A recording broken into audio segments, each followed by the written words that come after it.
할렐루야. 주님의 무한하신 사랑과 축복이 이 시간 함께 예배드리는 우리 모두 가운데 가득하기를 간절히 소망합니다. 제가 한국에서 대학원을 다니며 사역할 때의 일입니다. 제가 사역하던 교회 정원에 대추나무 한 그루가 있었습니다. 그래서 가을이 돼서 이제 대추들이 빨갛고 먹음직스럽게 아주 크게 많이 열렸던 일이 있었는데, 그래서 긴 막대기로 대추나무를 털었던 일이 있습니다. 그렇게 대추나무를 막 터니까 그 대추 열매들이 교회 담장 안으로도 떨어지긴 했지만 그 교회 담장 밖으로도 굉장히 많이 떨어졌었습니다. 그랬더니 어디서 나타난지도 모르는 많은 사람들이 그곳에 나무 밑으로 모여들어서 갑자기 할렐루야를 외치면서, 교회를 다니시는지 안 다니시는지 제가 모르겠지만 할렐루야를 외치면서 함께 그 대추 떨어진 나무 열매들을 나누었던, 기쁘지만 조금은 웃었던 그런 일이 있었습니다. 그런데 참 재밌는 것은 평소에는 교회 주변에 다니는 많은 분들에게 교회를 알리고 또 하나님의 복음의 말씀을 전하고자 했을 때는 그렇게 많은 사람들을 만날 수가 없었어요. 근데 대추나무 하나, 그냥 그거 하나를 털었더니 말하지 않아도, 제가 굳이 찾아가지 않아도 많은 사람들이 교회로 모여들었다는 것입니다. 우리가 사순절의 날들을 보내며 이제 3주가 지나면 예수님께서 부활하신 부활주일을 함께 맞이하게 됩니다. 평소처럼 누구를 만나는 것도 참 조심스럽고, 더군다나 교회로 인도하고 또 전도한다는 것이 더욱 어려워지는 시간 속에 우리가 살아가고 있지만, 저와 여러분이 같은 마음으로 기도하며 이곳에서 함께 살아가고 있는 내 주변에 예수님의 그 사랑과 복음의 말씀을 전하고 싶은 많은 사람들에게 대추나무 열매와는 비교할 수도 없는 아주 귀하고 소중한 주님의 십자가와 그 사랑을 나타내며 또한 전하며 살아갈 수 있는 우리 모두가 되기를 간절히 소망합니다. 저는 이번 주에 우리가 함께 이렇게 나눌 말씀을 묵상하고 또 준비하면서 내 자신이 너무나 부족하고 또 연약하고 약한 존재구나 라는 생각을 많이 하게 되었습니다. 왜냐하면 오늘 말씀의 바울의 고백이 너무나 연약한 모습으로 살아가고 있는 제 자신의 마음을 너무나 아프게 찔러왔기 때문입니다. 오늘 말씀을 통해서 우리 안에 살든지 죽든지 오직 주님만을 의지하고 복음의 말씀을 전하며 살아갔던, 그러한 삶을 살아갔던 사도 바울의 고백이 우리 안에도 있기를 간절히 소망합니다. 그리고 그 고백을 통해서 주님과 더욱 가까워지고 주님을 더욱 의지하며 살아갈 수 있는 그런 축복의 시간이 되기를 소원합니다. 이 빌립보서라는 서신서는요, 기쁨의 편지라고 불려지기도 합니다.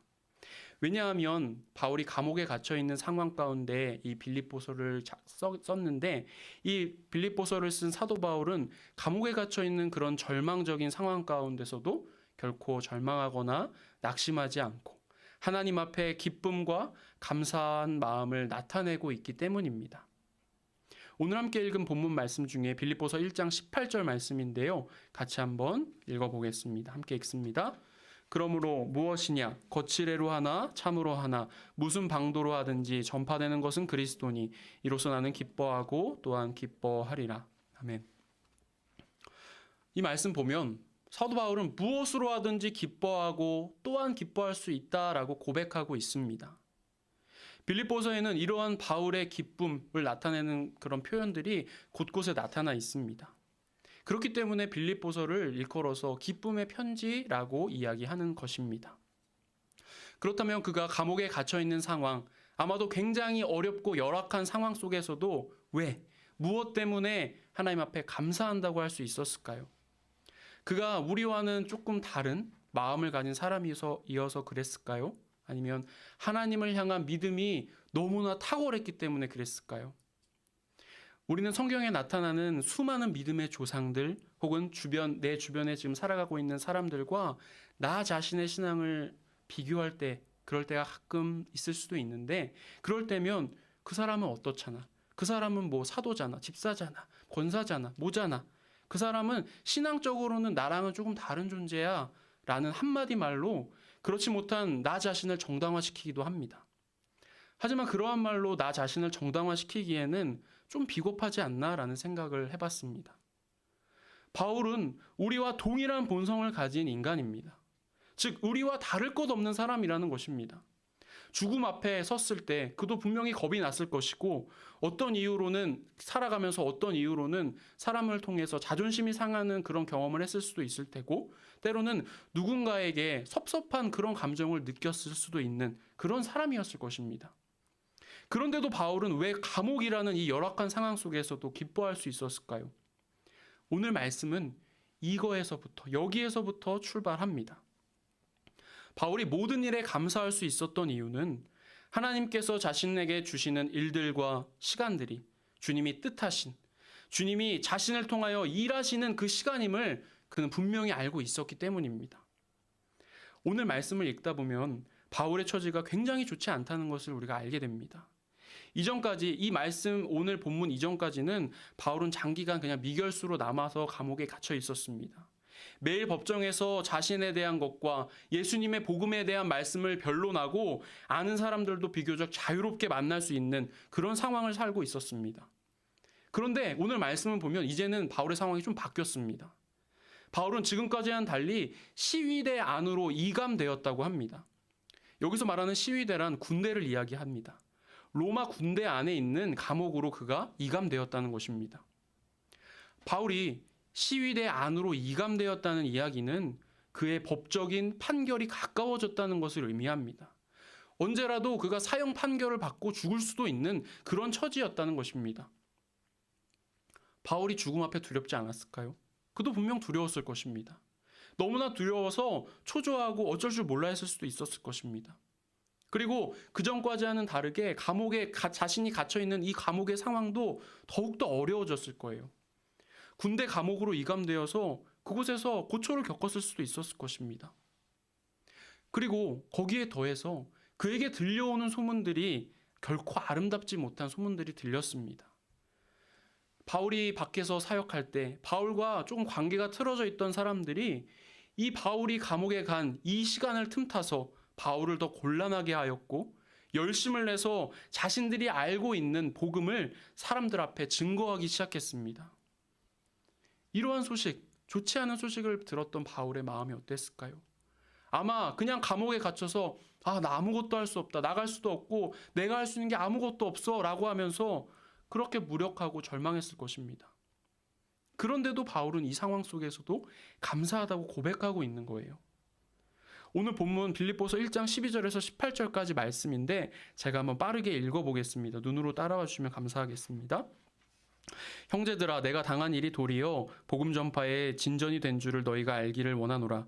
이러므로 나의 매임이 그리스도 안에서 모든 시위대 안과 그 밖에 모든 사람에게 나타났으니 형제 중 다수가 나의 매임으로 말미암아 주 안에서 신뢰함으로 겁없이 하나님의 말씀을 더욱 담대히 전하게 되었느니라. 어떤 이들은 투기와 분쟁으로, 어떤 이들은 착한 뜻으로 그리스도를 전파하나니 이들은 내가 복음을 변증하기 위하여 세우심을 받은 줄 알고 사랑으로 하나 그들은 나의 매임에 괴로움을 더하게 할 줄로 생각하여 순수하지 못하게 다툼으로 그리스도를 전파하느니라. 그러면 무엇이냐? 거칠애로 하나 참으로 하나 무슨 방도로 하든지 전파되는 것은 그리스도니 이로써 나는 기뻐하고 또한 기뻐하리라. 아멘. 이 말씀을 보면 바울이 왜 기뻐하고 있죠? 바울은 자신의 매임이 복음 전파에 진전이 되었기 때문에 기뻐할 수 있다라고 이야기합니다. 아마도 처음에 바울은 답답했을 겁니다. 두려웠을 것이고 그냥 버텨가는 그런 하루를 보냈을 것입니다. 우리가 이제 군대 가실 분들도 앞에 앉아 계시지만 군대라는 이미지를 지금 한번 떠올려 보면 그 심정이 조금이나마 이해가 될 것 같아요. 군인들의 모습이 어떻습니까? 하나같이 모두 머리를 짧게 자르고 같은 전투복이라고 하죠. 같은 옷을 입고 같은 훈련을 받습니다.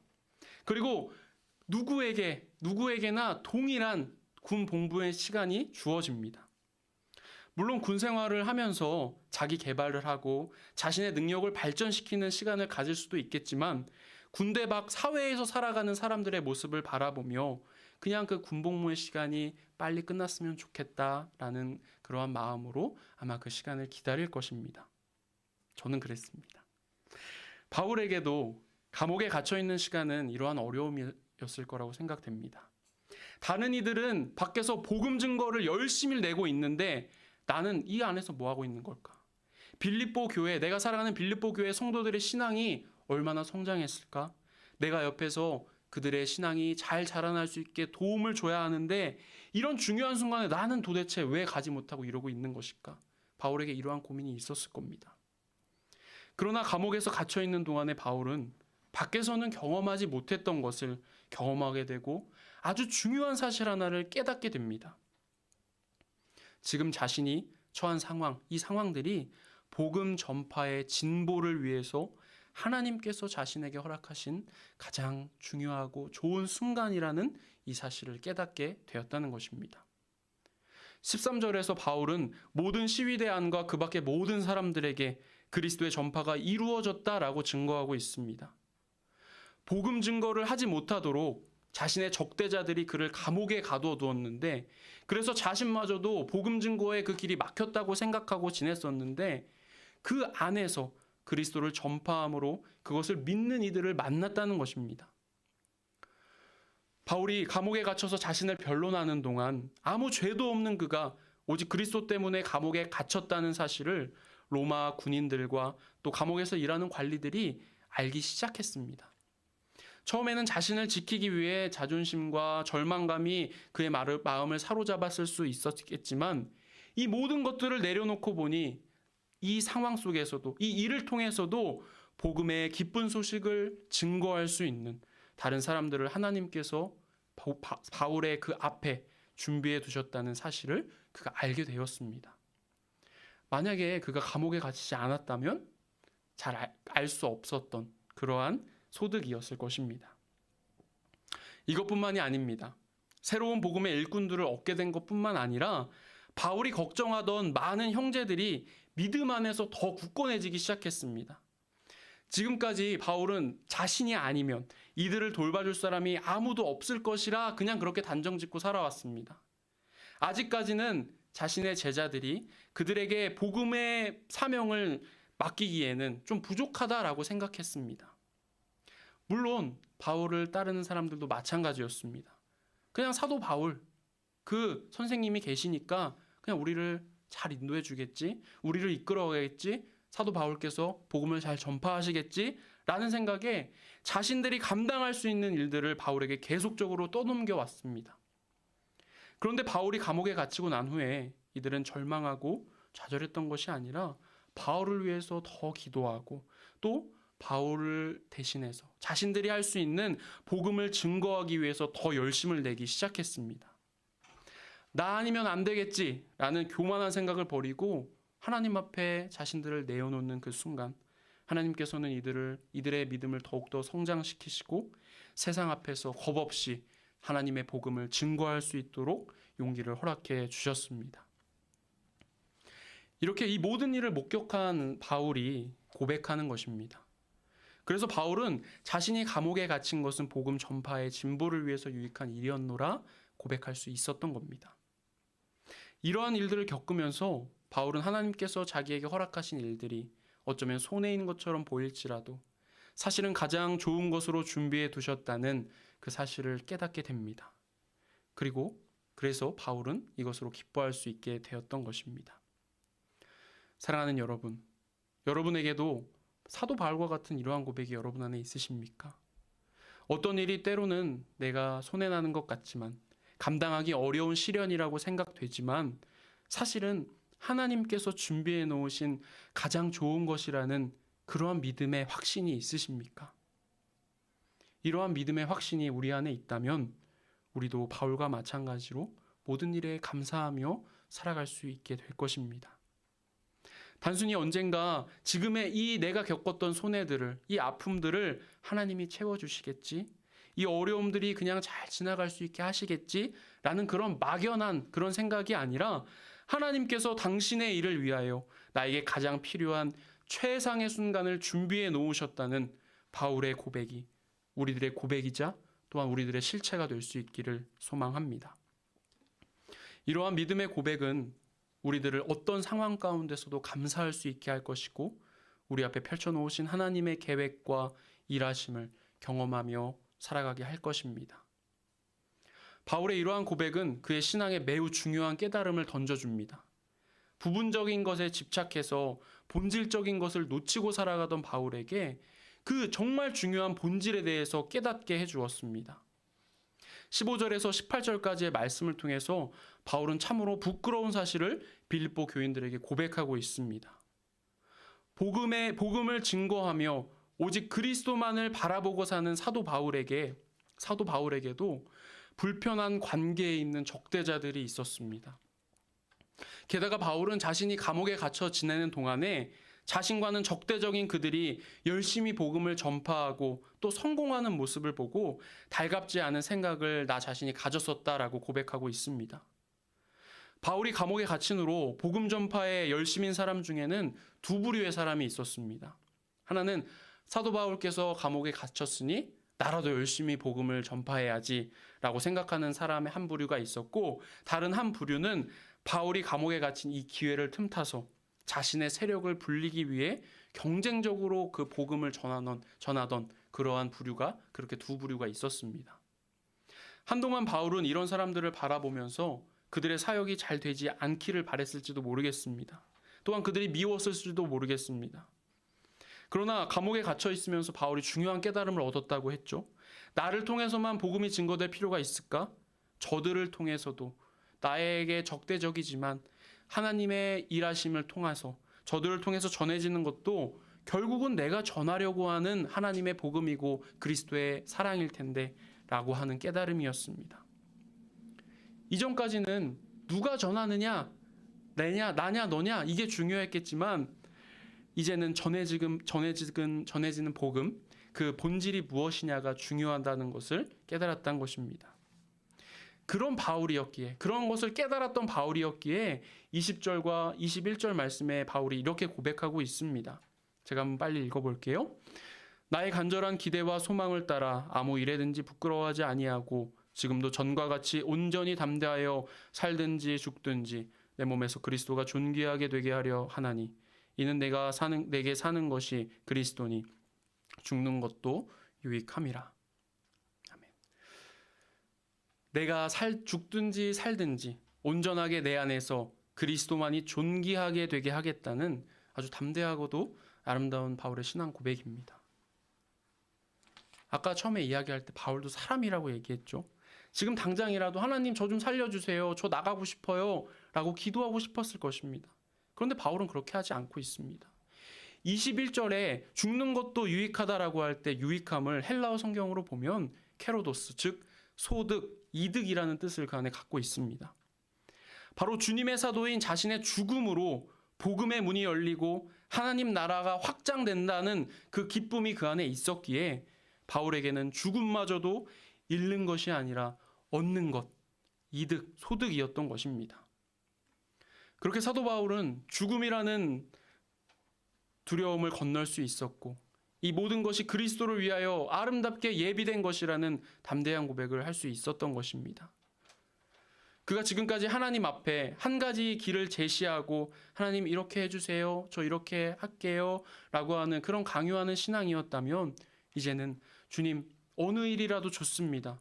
다만 주님께서 주시는 이 일들을 통하여서 주님만 존귀하게 하소서라는 고백을 하게 된 것입니다.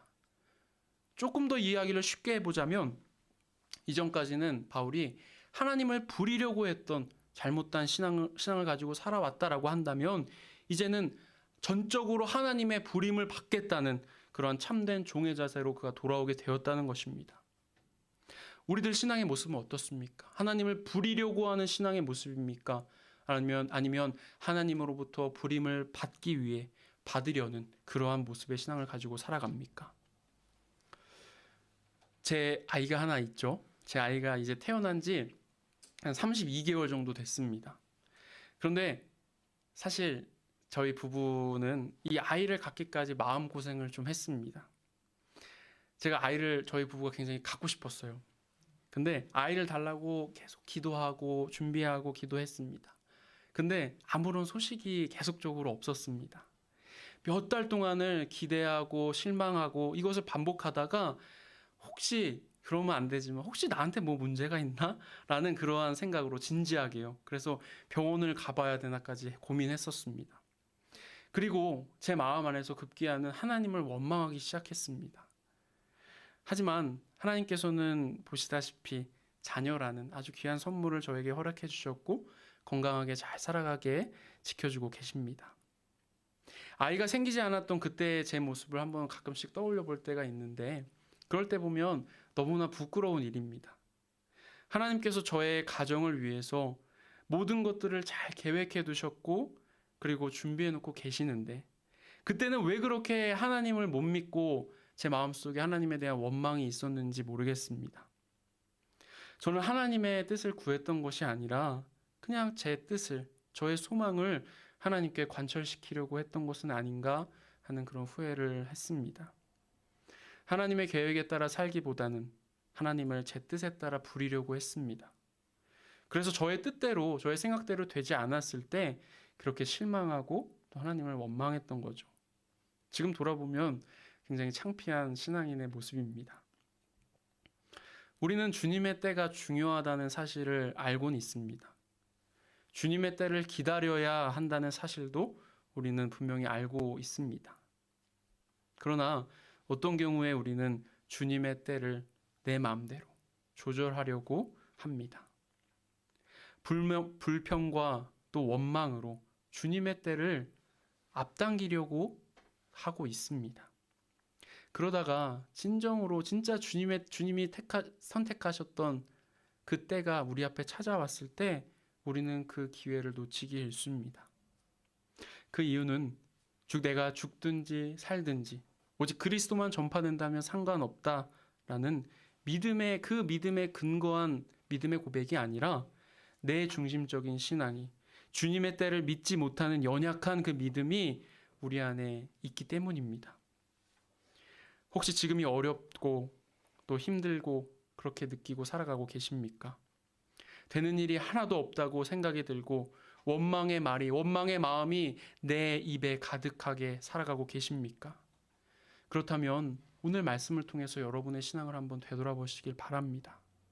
주님의 종이라 주님의 손에 붙들리고 싶노라 말하면서도 주님을 내 손에 잡고 흔들고 싶어하고 살고 있지는 않은지, 내 생각을 이미 정해놓고 하나님께 하나님 이것이 내가 생각하는 뜻이고 하나님께서 해주셔야 할 일입니다. 해결해 주세요 라고 그냥 관철시키려고 하는 믿음이 있지는 않은지 말입니다.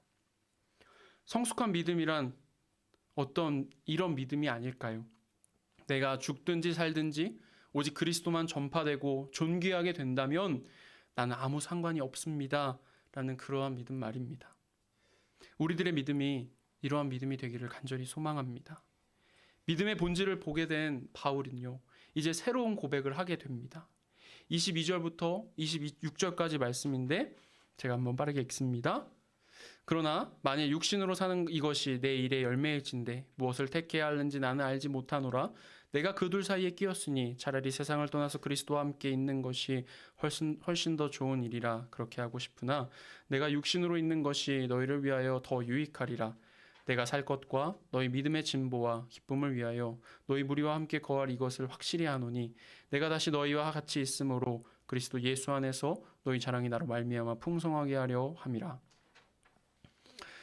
말씀에 보면 바울은 머지않아 자신이 석방되어서 빌립보 교인들에게 갈 것이라고 말하고 있습니다. 바울의 상황이 나아진 게 아니에요. 더 안 좋아졌다고 했죠. 감옥에 갇혀 있습니다. 아직도 살아서 나가기보다는 죽을 가능성이 더 큽니다. 근데 바울은 빌립보 교인들에게 보내는 서신을 통해서 자신이 석방될 거고 너희들의 곁으로 가게 될 것이라고 이야기합니다. 그가 이렇게 자신할 수 있는 이유는 죽는 것도 사는 것도 오직 하나님께 달린 일이지만 하나님께서 빌립보 교인들의 믿음의 성장과 기쁨을 위해서 자신을 살려두실 거라는 것을 믿었기 때문입니다. 우리는 어떻게 해서든 오래 살려고 하죠. 그죠? 오래 살려고 노력합니다. 오래 살려고 몸에 좋다는 것을 다 찾아서 먹습니다. 그렇게 어떻게든 죽음을 피하고자, 죽음을 조금이라도 늦춰보고자 애씁니다. 그것은 젊은 우리들뿐만 아니라 나이가 지긋한 어르신들도 마찬가지입니다. 그렇지만 여러분, 우리가 분명히 기억해야 할 것은 이 모든 것을 결정하시는 것이 좋은 음식, 몸에 좋은 약이 아니라 바로 하나님이라는 거죠. 하나님께서 우리를 이 세상에 살아가게 하시는 이유는 우리가 하나님을 위해서 꼭 해야 할 일이 남아있기 때문입니다. 우리 모두가 이러한 믿음의 귀한 마음을 가지고 품고 살아갈 수 있기를 소원합니다.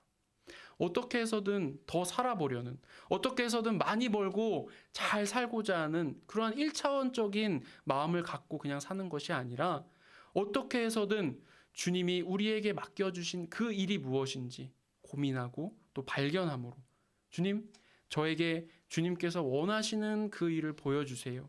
제가 주님의 그 일을 감당하겠습니다. 이런 마음으로 맡겨진 일들을 감당하며 우리가 살아갈 수 있기를 소원합니다. 오늘 말씀을 통해서 우리는 중요한 사실을 나눌 수 있었습니다. 하나님께서 내게 주시는 것들이 모두 다 내게 유익하다는 것입니다. 모두 나에게 최상의 것을 준비해 두셨기에 어려움이 오고 또 어쩌면 잠깐이지만 손해가 날지라도 그것으로 원망하는 것이 아니라 오직 주님의 모습만이 나타나기를, 주님이 일하시기를 간절히 소망하고 기다릴 수 있어야 한다는 것입니다. 주님의 때를 기다리면서 우리의 모든 삶에서 오직 주님만 존귀하게 나타나기를 소망합니다. 내가 죽든지 살든지 오직 주님만 전파된다면 내겐 아무 상관없노라는 이 바울의 귀한 믿음의 고백이 우리 모두의 고백이 될 수 있기를 간절히 기도하고 소망합니다.